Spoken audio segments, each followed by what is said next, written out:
ইসলামের দৃষ্টিতে মানুষ সবচেয়ে বেশি ক্ষতিগ্রস্ত হয় তার নিজের কর্মের কারণে। কুফর ও শিরক। ইসলামের মৌলিক শিক্ষা হল আল্লাহর একত্ববাদে বিশ্বাস স্থাপন করা এবং তার সাথে কাউকে শরিক না করা সবচেয়ে বড় গুনাহ, এবং এটি মানুষের ইহকাল ও পরকালের জন্য সবচেয়ে ক্ষতিকর। পাপাচার ও অন্যায়। ইসলামে সকল প্রকার পাপাচার, অন্যায়, অত্যাচার ও জুলুম হারাম করা হয়েছে। মিথ্যা বলা, চুরি করা, দুর্নীতি করা, অপরের হক নষ্ট করা, দুর্বলদের উপর নিপীড়ন করা ইত্যাদি কাজ মানুষকে ক্ষতিগ্রস্ত করে। হারাম ভক্ষণ।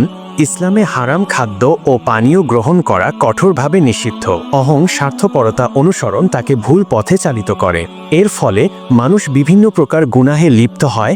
দ্বীনের সঠিক জ্ঞান না থাকার কারণে মানুষ ভুল পথে চলতে পারে এবং বিভিন্ন প্রকার ক্ষতির সম্মুখীন হতে পারে। এবং আল্লাহর পথে জীবনযাপন করা, এর মাধ্যমেই মানুষ ইহকাল ও পরকালে শান্তি ও কল্যাণ লাভ করতে পারে।